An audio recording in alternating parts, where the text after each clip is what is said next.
O falar amável é a árvore da vida, ou árvore de vida, mas o falar enganoso esmaga o espírito. Isso está em Provérbios capítulo 15, verso 4.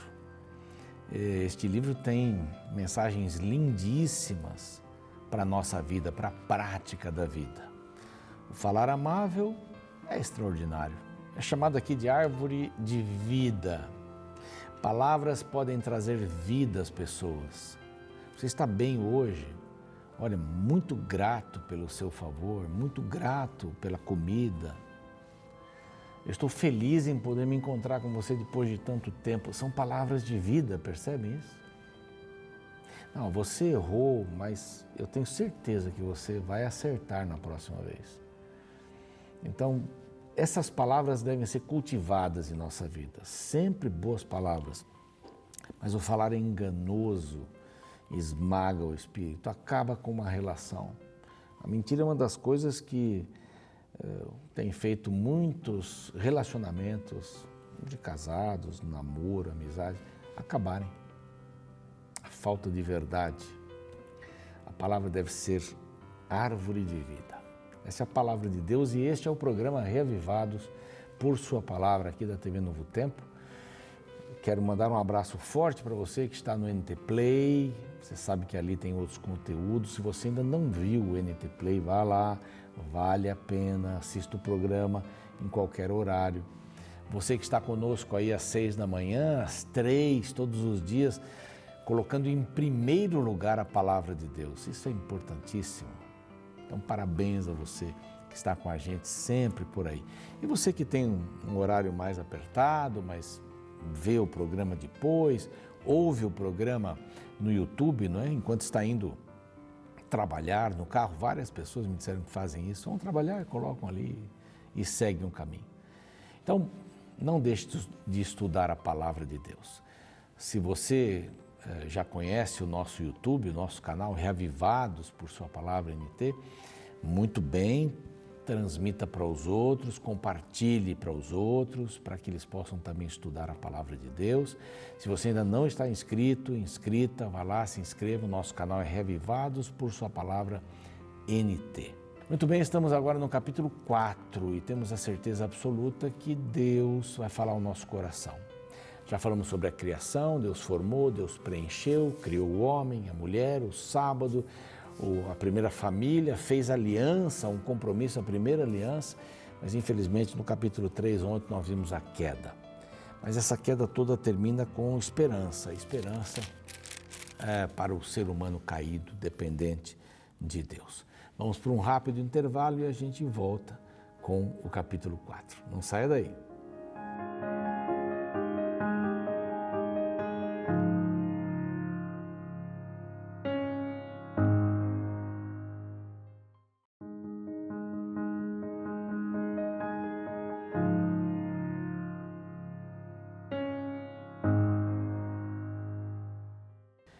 Muito bem, já estamos de volta com o seu programa Reavivados por Sua Palavra, agora para estudar o capítulo 4 de Gênesis. Até o capítulo 3, Satanás é mencionado.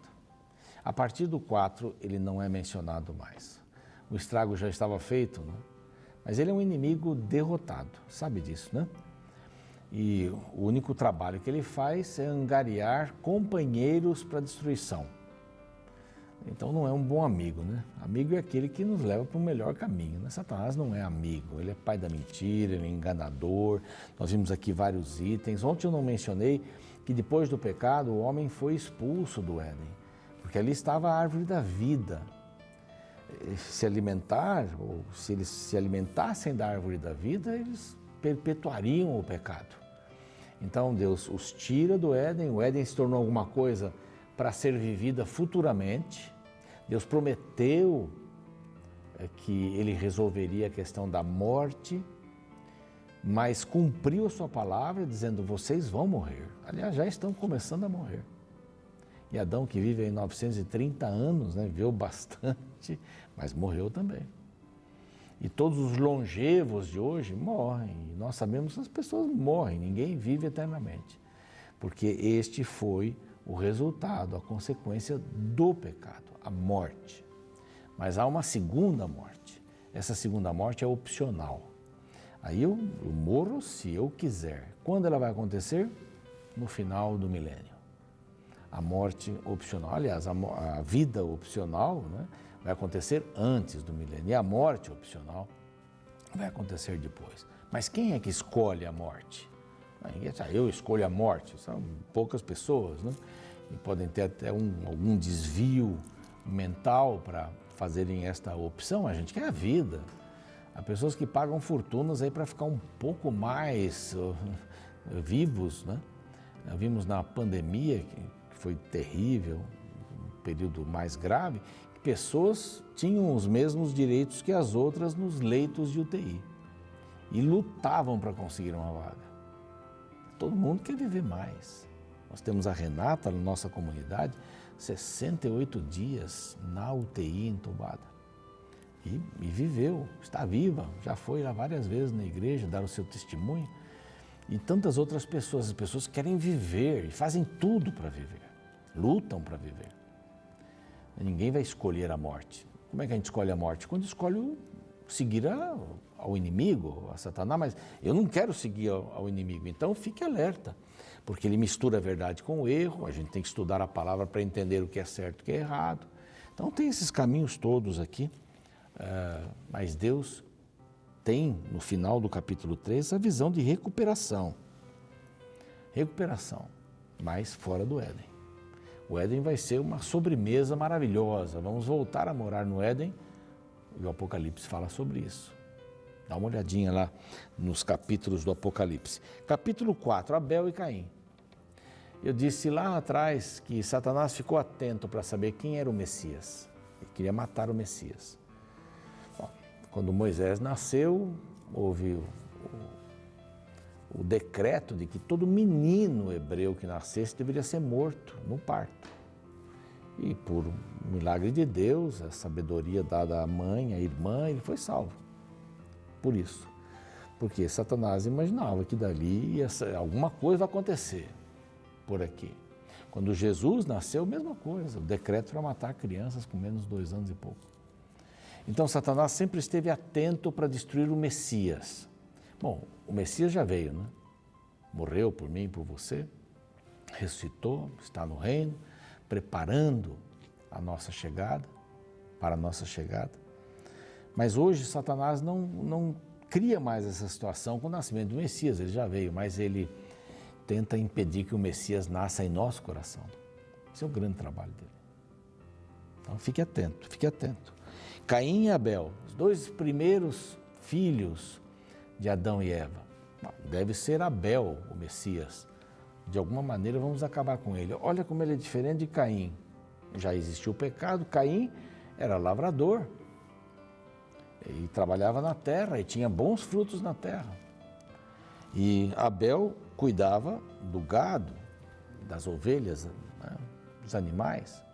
E Deus havia pedido que qualquer manifestação de pecado, um animal deveria ser morto, uma ovelha deveria ser morta.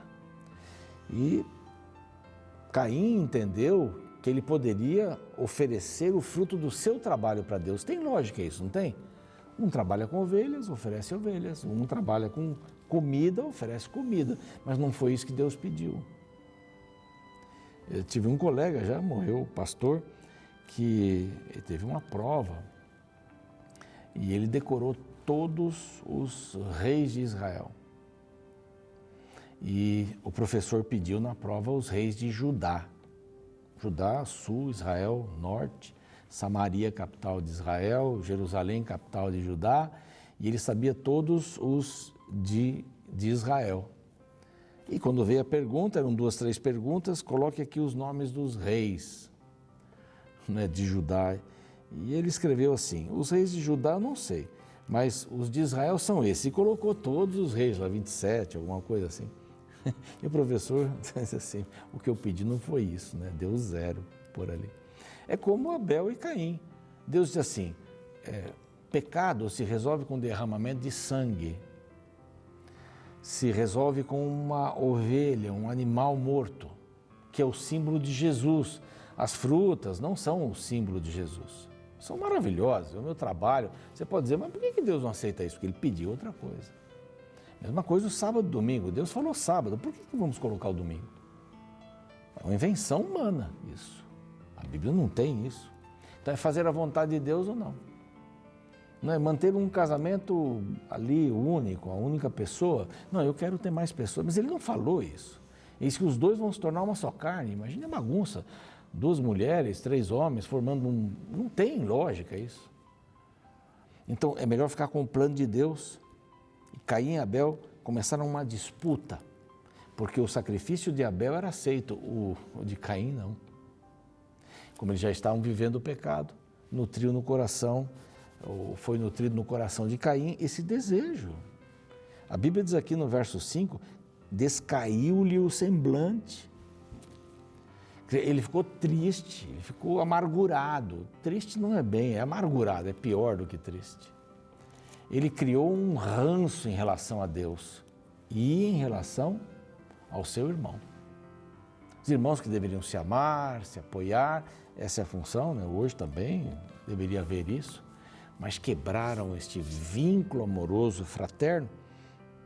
E no verso 5 diz, e ao passo que Caim e sua oferta não se agradou, irou-se, descaiu-se o semblante, não era esse o verso que eu queria ler, o próximo 6, diz assim, então lhe disse o Senhor, por que andas irado? E por que descaiu o teu semblante? Aí diz assim, se procederes bem, ele continua dizendo, não é certo que serás aceito? Faz o que é certo, filho, não faz o que é errado. Não faz o que é errado. Se todavia procederes mal, eis que o pecado jaz à sua porta. O seu desejo será contra ti, mas a ti cumpre dominá-lo. Como que eu vou dominar o pecado? Eu não consigo dominar o pecado. É fazendo a vontade de Deus, me entregando a Deus. Aí vem o homicídio, primeiro homicídio. Disse Caim a Abel, seu irmão, vamos ao campo. Uma estratégia, vejam, todo mal tem uma estratégia. O bem também, mas o mal tem uma estratégia assim perniciosa. E sucedeu que se levantou Caim contra seu irmão e o matou. E o matou. Disse o Senhor a Caim, onde está seu irmão Abel? Ele disse, por acaso eu sou tutor do meu irmão? Verso 9. Por acaso eu sou responsável pelos outros? Esta é a grande frase da humanidade hoje, né? Ninguém é responsável por ninguém. Você passa pela rua e vê ali alguém pedindo ajuda, uma família, alguma coisa, mas o governo devia tratar dessa pessoa. Esse é meu irmão. Irmãos se cuidam. O Antigo Testamento fala que o povo de Israel devia cuidar dos órfãos, das viúvas, dos escravos e dos estrangeiros. E dos estrangeiros ele diz assim, vocês foram estrangeiros, então cuidem dos estrangeiros. Então, o estrangeiro não é meu inimigo, ele é meu irmão. Uma viúva pobre, ela é minha irmã. Um filho sem pais é meu irmão. Alguém que foi escravizado é meu irmão. Essa é a grande lição aqui. Bom, eu não sou guardador.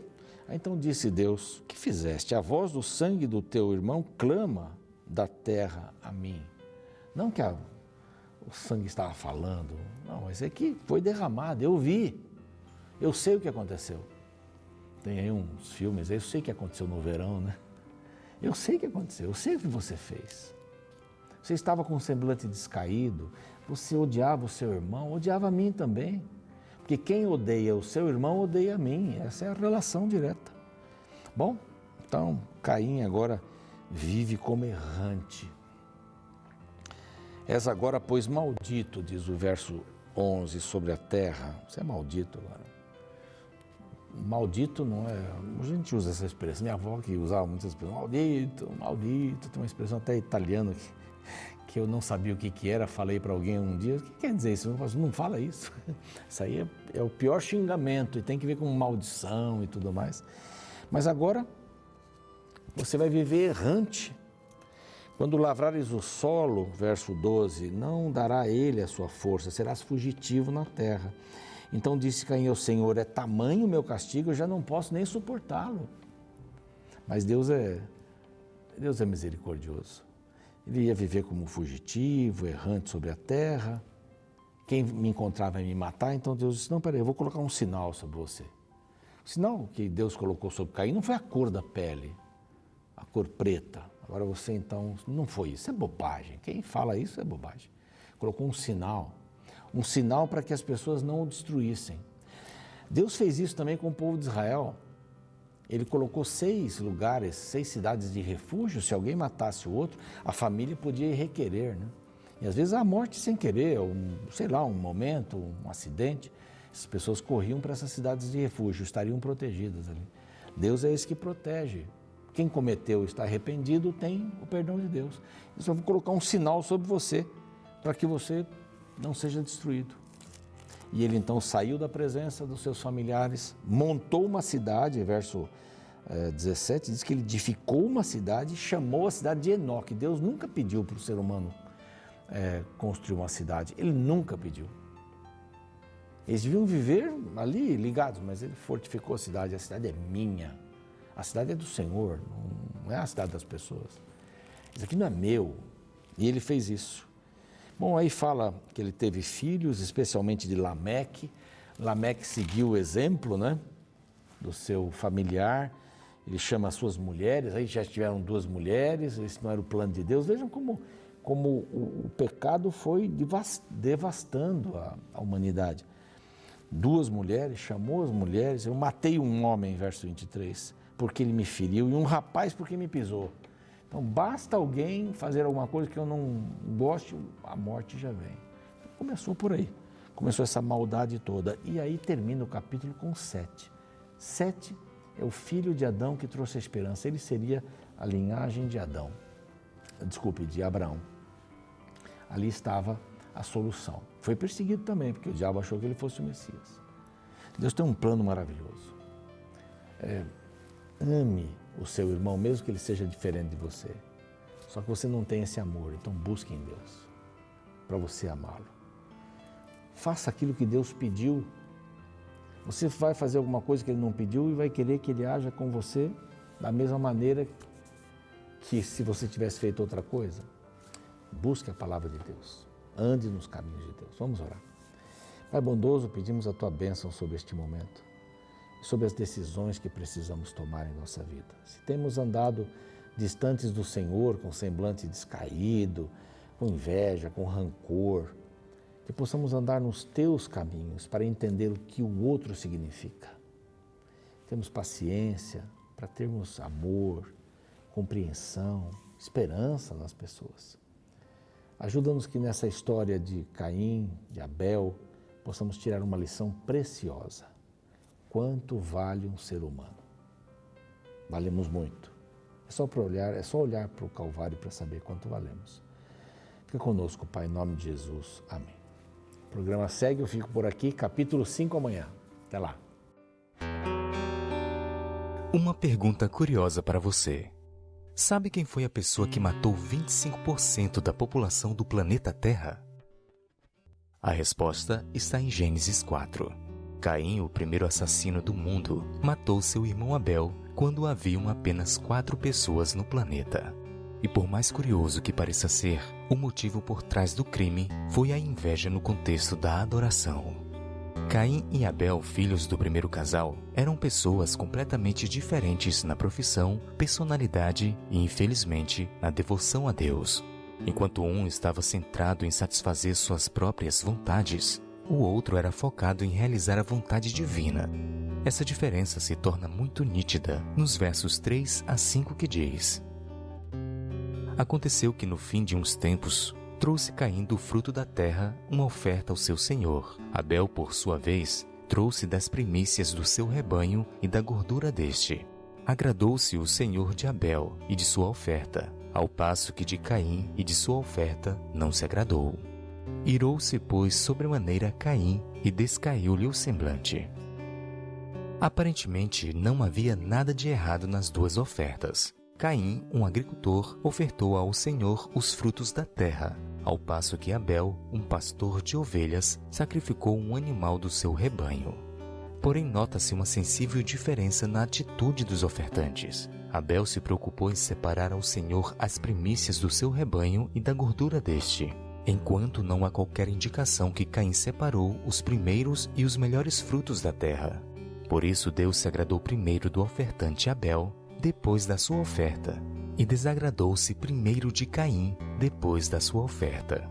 O adorador e sua oferta são inseparáveis. O pecado de Caim era a sua superficialidade. Ele parecia religioso, mas seu coração não estava totalmente dependente de Deus. Não era sincero nem grato. Seu fracasso na adoração é refletido em suas ações posteriores, em que, dominado pelo ódio e a inveja, foi capaz de matar seu próprio irmão, fugir da presença de Deus e se exilar numa terra de ninguém. Essa triste história nos ensina que Deus não leva em conta apenas o ato da adoração, mas o que está por trás dele. Tão importante quanto a adoração são as suas motivações. Para Deus, é mais importante ser do que parecer.